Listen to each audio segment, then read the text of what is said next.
Bonjour et bienvenue sur Métro Boulot Finito, le podcast qui change les codes du travail et qui veut en finir avec la routine métro boulot dodo. Dans ce podcast dédié au travail, on parlera efficacité, relations au travail, bien-être, mais aussi vision du travail de demain. Je m'appelle Marline et j'aide les entreprises à adopter de nouvelles méthodes de travail en se reconnectant à l'essentiel. J'espère que vous êtes prêts à booster votre journée parce que c'est parti pour un nouvel épisode. Bonjour. Tiens, d'ailleurs, je suis en train de me demander pourquoi je vous dis 2 fois bonjour pour commencer tous mes podcasts. Ça sert à rien, on est bien d'accord, je vous ai déjà dit bonjour dans le jingle d'intro, je vous redis bonjour et en plus je vous le dis 2 fois. Peut-être qu'en fait, je veux surcharger votre esprit d'information. C'est d'ailleurs la thématique... Waouh, je fais des transitions de plus en plus aléatoires pour lancer mes thématiques, mais c'est pas grave, je suis sûre que vous allez adorer cette intro. Aujourd'hui, j'ai envie de vous parler d'infobésité et donc souligner cette petite inutilité d'information justement, ça me permettait de rentrer dans le vif du sujet. Alors l'infobésité, c'est quoi ? C'est ce qu'on appelle la surcharge informationnelle. Alors ce terme d'infobésité, il n'est pas tout neuf puisqu'il a été utilisé pour la première fois, ou en tout cas c'est la première fois dont on se souvient ou qui a été la plus mondialisée. Il a été utilisé par David Schenck en 1996. Donc c'est pas tout jeune, c'est carrément plus vieux que moi, je dirais même.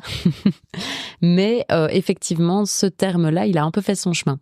Alors on a beaucoup utilisé l'infobésité pour parler du fait que on a une surcharge informationnelle parce qu'il y a plein d'informations qui nous arrivent tous les jours de par les réseaux sociaux, de par les médias, de par la publicité, etc.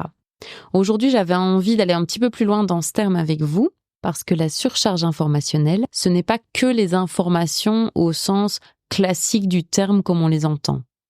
Je m'explique. Ici, une information dans le cadre de la surcharge informationnelle et de l'infobésité dont je vais vous parler aujourd'hui, c'est pas juste l'info qu'on voit passer au JT ou qu'on voit sur notre feed Instagram, c'est tout stimuli informationnel qui arrive à notre cerveau par nos 5 sens. Ça veut dire que tout ce qui est perçu par vos yeux, par votre bouche, par votre nez, par vos mains, etc. Tout ce qui est perçu par vos 5 sens, en fait, eh bien, c'est une information. C'est une information que votre cerveau va devoir traiter. Et dans une société d'hyper-accélération, d'hyper-consommation et d'hyper-instantanéité, forcément, le nombre de stimuli informationnels qu'on doit traiter quotidiennement, il ne cesse d'augmenter. Mais du coup, concrètement, quel impact est-ce que ça a en fait sur notre cerveau ? Et qu'est-ce qui se passe dans notre cerveau face à tout ce traitement des informations ?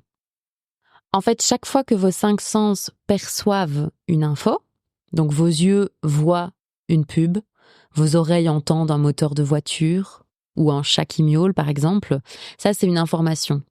Chaque fois que vos sens perçoivent une information, ce qui se passe, c'est que votre cerveau doit la traiter. Donc cette information, elle arrive à votre cerveau, elle arrive dans votre mémoire de travail, qui est notre mémoire à court terme. Et cette mémoire, elle doit comprendre, est-ce que cette information est pertinente pour moi ? Est-ce que j'en ai besoin pour soit plus tard, ou soit pour réaliser ma tâche là, maintenant, tout de suite ? Et du coup, en fonction de la réponse, elle se dit, ok, donc je dois traiter cette information ou je peux la laisser partir. Donc votre mémoire, en fait, continuellement, chaque fois que quelque chose survient dans votre environnement extérieur et que vos 5 sens le perçoivent, eh bien, elle doit traiter cette information supplémentaire. Jusque-là, tout fonctionne très bien, il n'y a pas de problème. C'est un peu le mécanisme de base de notre cerveau. Alors, il est où le problème ? Imaginez une broyeuse à papier. Vous mettez 20 feuilles dedans. Ça se passe bien, elle broie son papier, on fait son petit bonhomme de chemin, tout se passe bien. Vous mettez 40 feuilles dans cette même broyeuse et vous essayez de les passer par paquet de 40 à la fois. Vous énervez un peu sur le truc, mais ça finit par passer et elle broie vos petits papiers. Vous mettez 60 feuilles. Là, ça commence à sérieusement coincer et votre broyeuse, elle a envie de vous dire « Jean-Mi, t'exagères ». Vous mettez 80 feuilles, là ça passe pas. Là votre broyeuse juste elle explose parce que en fait elle n'a pas la capacité de gérer. En fait c'est exactement ce qui se passe aujourd'hui avec nos cerveaux, c'est que alors ils explosent pas, en tout cas pas encore. Je vous le souhaite en tout cas, hein, c'est mieux pour nous tous. Mais en fait ce qui se passe c'est que plus on a d'informations, et aujourd'hui c'est ce qui se passe avec les réseaux sociaux, avec les emails qu'on reçoit en flux continu, avec toutes les publicités qu'on va voir dans la rue, etc. On est en fait surstimulé, et cette surstimulation, elle fait que notre cerveau, il surchauffe et il est en saturation. Il n'arrive plus en fait à traiter toutes les informations parce qu'il en reçoit beaucoup trop d'un coup, et ça devient compliqué pour lui. Cette infobésité-là, cette surcharge d'infos à traiter fait que votre cerveau n'arrive plus à traiter toutes ces informations-là, et donc soit il perd des informations, soit il s'épuise, et donc il devient de plus en plus fatigué. Et quand votre cerveau est fatigué, quand on a ce qu'on appelle une fatigue cognitive, petit à petit, on a une baisse de concentration, notre mémoire fonctionne plus bien, puisqu'on n'arrive plus à gérer toutes ces infos, on n'arrive plus à faire des liens entre différentes idées, on n'arrive plus à raisonner de manière logique. Donc toutes vos fonctions en fait cognitives, tout ce dont vous avez besoin pour réaliser votre travail au quotidien, vont diminuer. Cette surcharge, c'est aussi ce qui explique un petit peu la fatigue latente qu'on a l'impression de ressentir partout dans la société. Donc vous voyez en fait, le fait d'avoir plein d'informations tout le temps qui arrivent à votre cerveau, en fait ça va réduire votre efficacité au travail. Ok, c'est super ça Marlene, mais du coup je fais comment pour être efficace au travail ? Bien, pour lutter contre l'infobésité, le mot d'ordre, le mot clé, le truc à retenir aujourd'hui, c'est désencombrer. Désencombrer au maximum votre environnement, ça vous permet de vraiment focaliser votre esprit sur les informations qui sont essentielles à traiter. Et donc, vous lui demandez moins d'efforts à votre cerveau, et donc vous arrivez aussi à être plus efficace puisque vous l'usez moins, et donc vous améliorez vos capacités cognitives.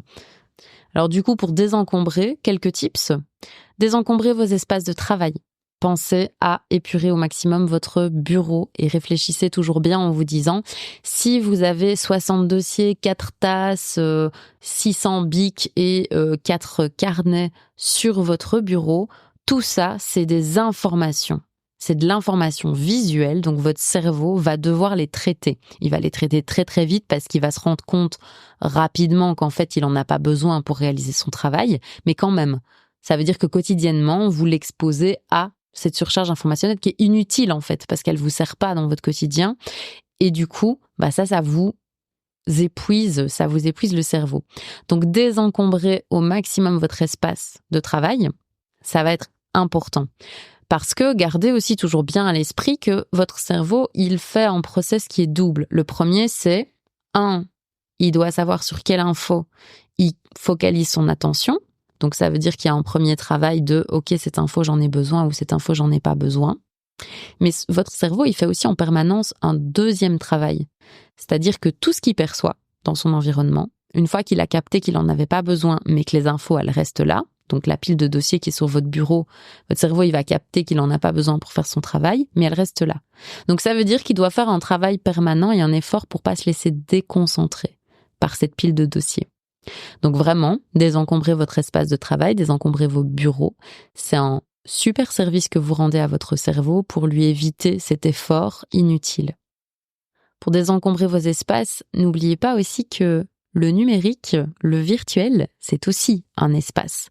Votre boîte email, où il y a plein d'emails à traiter, votre cerveau, visuellement, il va les percevoir, il va les voir, et donc chaque fois, il va traiter tous ces emails inutiles qui sont dans votre boîte. Quand vous faites une recherche de dossier, pareil, plus vous avez de fichiers, plus vous avez de dossiers, plus c'est de l'information que vous mettez dans votre cerveau qui n'est pas forcément utile pour lui. Donc pensez toujours bien comment est-ce que je peux désencombrer au maximum mes espaces de travail, non seulement mes espaces réels, dans la vraie vie, dans le matériel, mais aussi mes espaces immatériels, donc mon ordinateur et mon smartphone. On verra dans un prochain épisode plus en détail le désencombrement des espaces. En tout cas, aujourd'hui, j'avais envie de vous expliquer un petit peu le concept d'infobésité, ce que ça fait à notre cerveau, comment ça nuit à votre productivité et du coup, quelle est la solution. En tout cas, une des solutions. Ça va pas complètement éliminer l'infobésité dont on peut tous souffrir aujourd'hui, mais par contre, effectivement, désencombrer vos espaces, ça va quand même limiter une partie de la surcharge informationnelle que vous pouvez vivre au quotidien. Donc, je vous invite à garder en tête ce mot-clé et à désencombrer vos espaces de travail pour laisser de la place dans votre esprit et être plus efficace au quotidien.